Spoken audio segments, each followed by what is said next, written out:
네, 안녕하세요, 여러분. 이제 캡스톤 디자인 이제 10주차에 들어가는데요.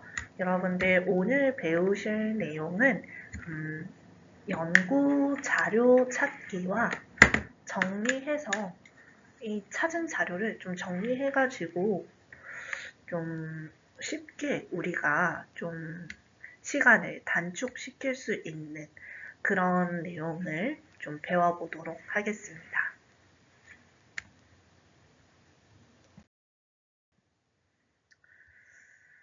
그래서 우리가 좀 오늘은 논문을 쓸 때 좀 가장 중요한 요소 중에 하나인 연구 자료를 어떻게 찾고 정리하는지 한번 배워보도록 할 건데요. 여러분들도 아마 한 번쯤이 아니죠. 아마 지금쯤 그런 경험을 좀 하셨을 것 같은데, 이제 논문을 막상 쓰려고 하니까 어떤 자료를 참고해야 할지 좀 몰라서 막막했던 적이 있다든지, 아니면 인터넷에서 자료를 이제 찾은 자료를 썼다가 이제 신뢰도가 뭐 떨어져 보인다는 그런 뭐 피드백을 받아 보셨다든지, 아니면 필요한 자료를 찾았는데 출처를 정리를 안 해가지고 나중에 그 출처를 찾느라고 다시 애를 먹었던 경험이 있었다든지, 그런 것들이 아마 있을 수 있는데요. 이런 문제를 좀 해결하려면 올바른 자료를 찾는 방법과 정리하는 방법을 익히는 것이 좀 필수적입니다. 그래서 오늘 우리는 우리 연구 자료가 중요한 이유랑 잘못된 자료를 이제 사용하면 생기는 문제, 또는 좋은 연구 자료의 기준이 이런 세 가지를 한번 배워볼 거예요. 그래서 이번에는 학습 목표 플러스로 연구 자료의 중요성과 그다음에 잘못된 자료 사용 시 발생하는 문제, 그다음에 세 번째로 좋은 연구 자료의 기준, 요 세 가지를 한번 배워보도록 할 겁니다. 그래서 우리 연구에 필요한 자료를 좀 효과적으로 찾는 방법을 익힐 거고, 그 다음에 논문이라든지 책, 웹사이트 등에서 좀 신뢰할 수 있는 자료를 선택하는 기준을 배워볼 겁니다. 마지막으로 수집한 자료를 정리하고 활용하는 실용적인 방법을 학습할 건데요. 자, 연구 자료를 우리는 왜 잘 찾아야 할까요? 왜 연구 자료를 우리는 신중하게 찾아야 할까요?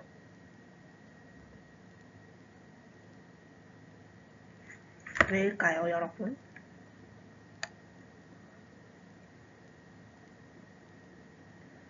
네. 첫 번째로는 우리 연구의 신뢰성을 높이기 위해서입니다. 그래서 이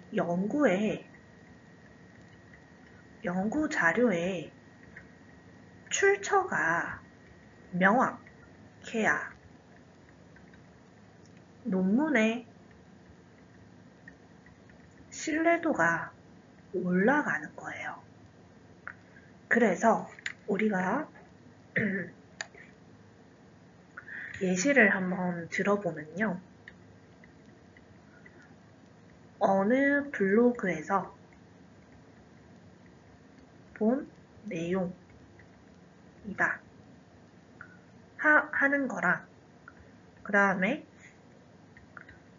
정부 기관에서 보고서에 나온 내용이다 라고 하는 거랑 어떤 것이 더 신뢰할 수 있을까요?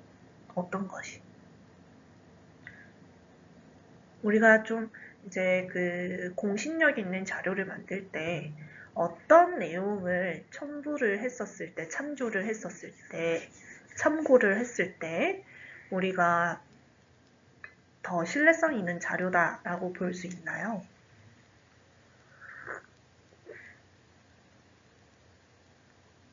정부기관의 보고서에 나온 내용을 요거를 봤었을 때 더 신뢰성이 있죠. 그래서 공신력 있는 자료를 사용을 하면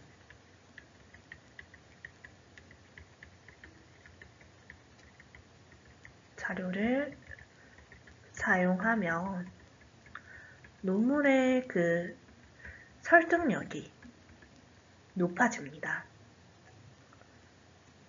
그래서 연구 자료가 중요한 이유가 연구의 신뢰성을 높이기 위해서 출처가 명확한 자료를 사용을 해야 합니다.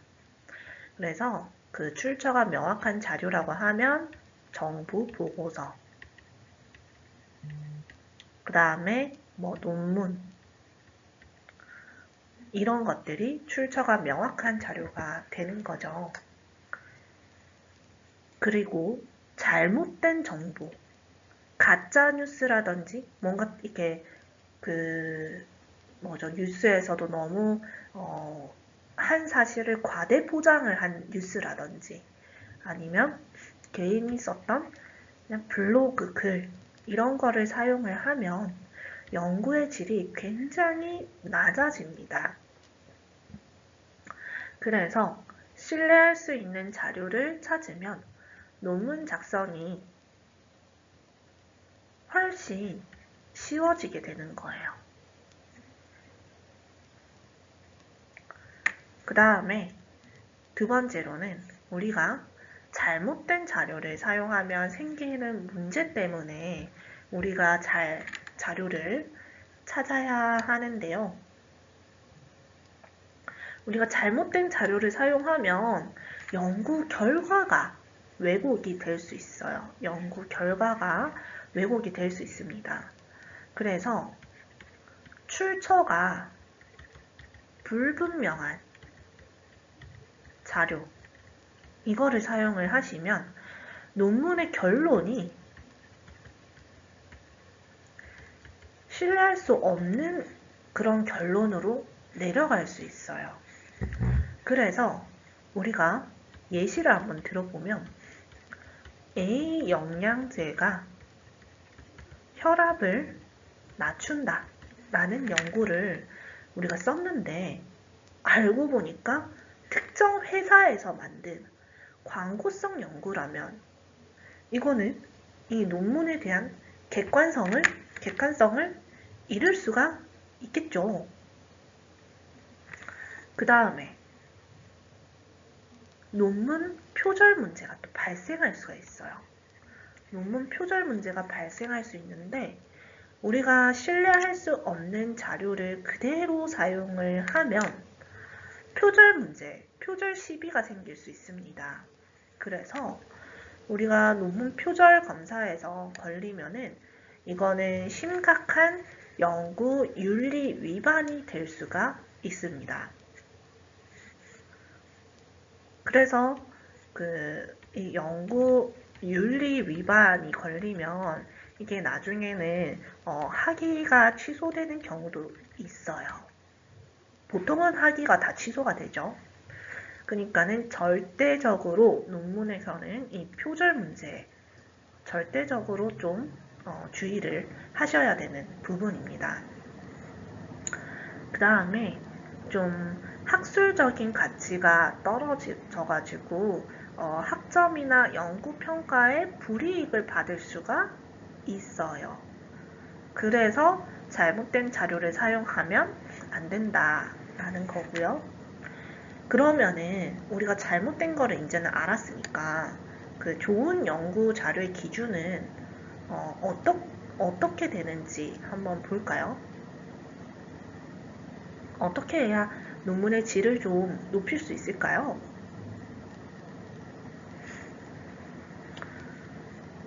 자, 첫 번째는 공신력 있는 기관에서 나온 자료인지 확인을 하는 거예요. 예를 들면 정부 보고서라든지 학술 논문이라든지 그런 거를 얘기를 하는 거죠. 정부 보고서라고 하는 거는 이제 뭐 보건복지부, 질병관리청, 국립보건연구원 같은 이러한 정부 보고서를 같이 보는 거죠. 그 다음에 뭐 예를 들면 또 국가 통계 포털 사이트라든지 아니면은 이제 국제로 넘어가면 WHO라든지 아니면 뭐죠? OECD라든지 아니면 뭐 UN 보고서 세계로 가면은 UN 보고서까지 이런 것들을 이제 참고를 해서 연구 자료 기준으로 삼는 거죠. 그리고 이 학술 논문이라고 하는 것도 그냥 학위 논문이 아니라 석박사의 학위 논문이 아니라 SCI급의 저널에 들어가 있는 논문인 건지 그런 거를 기준으로 해서 공신력 있는 자료를 참고해야 합니다. 그 다음에 최신 자료인지 확인을 해야겠죠. 최신 자료인지는 5년 이내 자료 활용하는 것이 가장 좋은데 5년보다 더 좋은 거는 최신 3년 이내를 참고하는 게 훨씬 더 좋아요. 3년 이내. 그래서 예시로는 우리가 이런 게 있을 수가 있습니다. 예를 들어서 2000년대에 발표된 AI 연구가 있고요. 그 다음에 2025년도에 나온 AI 연구가 있어요. 그러면은 우리가 2000년도에 나온 AI 연구랑 2025년도에 나온 AI 연구랑 비교를 하면 그 5년간의 그 갭 차이 속에서 굉장히 많은 또 그 딥러닝이나 아니면은 그 발전들이 있을 거 아니에요. 그러니까는 사람들이 최신 연구가 더 신뢰도가 높다라고 보는 겁니다. 그래서 그 최신 자료를 보라고 하는 말씀이 5년 이내 자료로 무조건 봐야 된다라고 하는 거죠. 그 다음에 이 정보가 객관적인 정보인지를 확인을 하셔야 돼요. 이게 만약에 객관적인 자료가 아니라 뭐 특정 회사 광고 목적이 포함된 자료다라고 하면은 이 논문의 퀄리티가 굉장히 낮아집니다. 그리고 논문뿐만 아니라 이 연구 자체의 그 퀄리티가 굉장히 낮아져요. 그래서 특정 회사 광고 목적이 포함된 자료인지 아닌지를 보셔야 되고요. 그 다음에 이거의 대표적인 예시가 이런 거가 될 수 있겠죠. 예를 들어서 뭐 땡땡 건강보조제 효과 연구를 발표를 했는데 이게 다른 해당 회사랑 좀 직접적인 연구가 있는 경우가 생기는 거예요. 그러면은 당연히 그 회사는 자기 그 약물이 효과가 뛰어나다고 편향적으로 결과를 낼 수가 있겠죠. 그럴 경우에 객관성이 부족할 가능성이 높다는 겁니다. 그래서 이제 그 연구 자료를 왜 신중하게 찾아야 하는지 이제 감을 좀 잡으셨겠죠?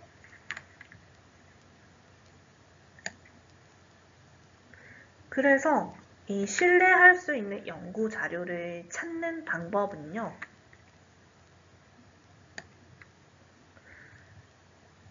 일단은 우리가 좀 공신력 있는 자료를 찾아야 한다.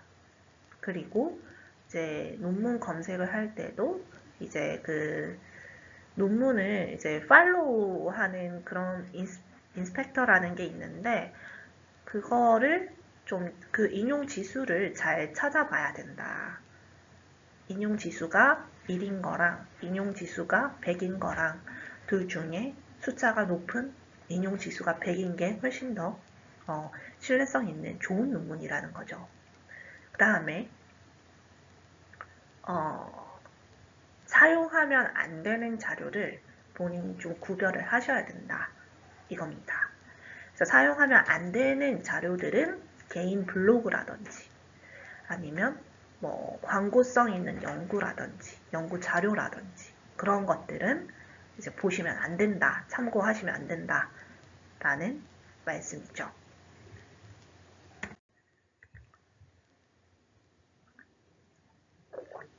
자, 그러면은 우리가 신뢰할 수 있는 연구 자료를 찾는 방법에 대해서 한번 보도록 할게요. 자, 우리가 신뢰할 수 있는 연구 자료를 찾는 방법은요. 일단은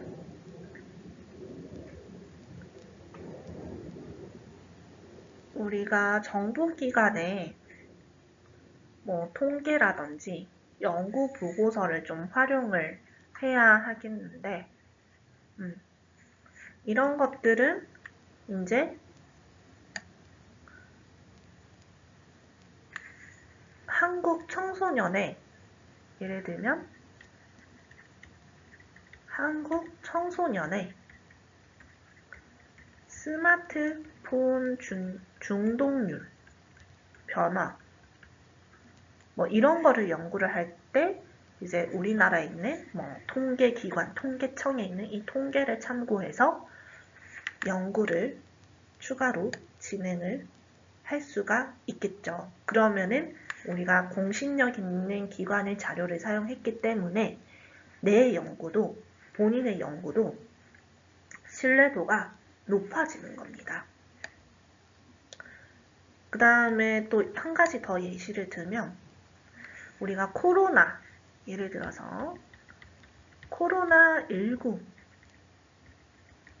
백신 접종률과 감염률의 관계를 연구를 하려고 하면 우리가 우리나라에 있는 코로나19 관련된 자료만 볼 게 아니라 세계보건기구인 WHO의 그 자료를 참고를 하면 훨씬 더 이거는 세계적으로 공신력 있는 연구를 만들 수가 있는 거죠. 그래서 우리가 연구를 할 때는 굉장히 큰 오픈마인드로 연구를 좀 진행을 하셔야 됩니다. 그래서 국내에만 국한된 게 아니라 국제연구기관도 같이 활용을 하셔야 됩니다. 그래서 우리는 지금 치위생 파트이긴 하지만 나아가서 여러분들이 나중에 세계를 무대로 좀 이제 근무를 하신다고 하면은 이제 건강, 경제, 환경, 연구 등으로 좀 다양하게 자료를 참고를 하셔서 연구를 할 수가 있을 텐데요. 그게 이제 UN이라든지 OECD 또는 WHO가 되겠습니다. WHO는 이제 건강 관련된 걸로 우리가 국제 연구를 진행할 수 있겠고요. 경제 관련해서는 OECD입니다. 그 다음에 UN은 환경 연구를 할 수가 있겠죠.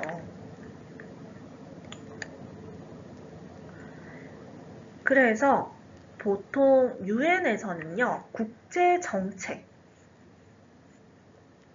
UN에서는 보통 국제 정책 또는 연구 보고서를 이제 많이 사용을 하고요. 그 다음에 OECD 같은 경우에는 OECD는 경제나 아니면 교육 관련 통계 자료를 제공을 합니다. 그 다음에 WHO는 뭘까요? WHO는 보건 관련 연구 자료를 제공할 때 WHO를 사용을 합니다. 그래서 우리가 또 예시를 한번 들어보면 이제 국가별로 예를 들면은 국가별로 교육 수준과 경제의 성장, 경제 성장의 관계 이거를 연구를 한다면 우리는 OECD 보고서를 참고하면 이때 OECD 보고서를 참고를 하면 우리 연구의 신뢰성이 더 높아집니다. 그리고 예를 들면 기후 변화가 인간 건강에 미치는 영향 이거를 연구하려고 보면은 기후 변화는 UN 보고서를 활용을 하는 거죠. 그러면 또 마찬가지로 신뢰성이 높아지는 겁니다. 자, 이처럼 우리가 정부기관이나 국제연구기관에서 제공하는 자료는 항상 정확하고 신뢰할 수 있는 정보이기 때문에 논문에서 활용하기에 가장 적합한 자료다라고 보시면 되겠습니다. 자, 그리고 우리가 이제 사용하면 안 되는 자료인데요. 논문에서 절대 사용하면 안 되는 자료들이 어떤 것들이 있을까요? 네, 첫 번째로 블로그입니다. 블로그. 그 다음에 두 번째로 개인 유튜브 영상 요거입니다. 이런 것들은 우리가 많은 정보화 시대에서 우리가 굉장히 퀄리티 높은 좀 정보들을 이제 셀렉을 하기 위해서는 이런 개인 블로그, 개인 유튜브 같이 검증되지 않는 정보들을 흡수하는 것은 굉장한 시간 낭비입니다. 그래서 인터넷에서 우리가 좀 쉽게 찾을 수 있는 블로그 글이나 아니면 개인 유튜브는 절대 이 자료를 연구해서 참고하시면 안 되고요. 예를 한번 들어보면은 우리가 한 블로거가 작성하는 게 커피가 키 성장에 영향을 미치는가 하는 글을 봤어요. 커피가 키 성장에 영향을 미치는가 하는 글을 봤는데 이게 사람들이 좀 과학적 근거가 없는 개인의 의견성이 좀 높은 것임에도 불구하고 이거를 연구로 사용할 수 있을까요? 아니요. 개인 의견은 연구로 사용할 수 없습니다. 그리고 또 한 가지 더 예시를 들면 유튜브에서 본 비타민C가 암을 치료한다는 영상이 있어요. 이거 믿을 수 있나요? 이것도 마찬가지로 믿을 수 없습니다. 이거는 연구 논문뿐만 아니라 이 정보 자체를 신뢰하기가 어려워요. 그래서 논문에서 블로그나 개인 유튜브 자료를 참고하는 것은 굉장히 위험합니다. 마찬가지로 위키백과 같은 참고용으로 가능하지만 이거는 논문 출처로는 사용할 수가 없어요. 그래서 이 위키백과는 누구나 이 내용을 수정할 수 있기 때문에 공식적인 논문에서는 이 출처로 논문을 포함하지 않습니다. 그래서 예를 들어서 위키백과에서 찾은 알츠하이머의 원인에 대한 설명은 이게 사실일 가능성은 있지만 검증된 출처가 아니기 때문에 신뢰성이 낮아질 수 있는 거죠. 네, 여러분 여기까지 수업 진행하고요. 다음 시간에는 좀 이어서 연구 자료를 좀 효과적으로 자료를 찾는 방법에 대해서 한번 배워보도록 할게요. 고생 많으셨습니다.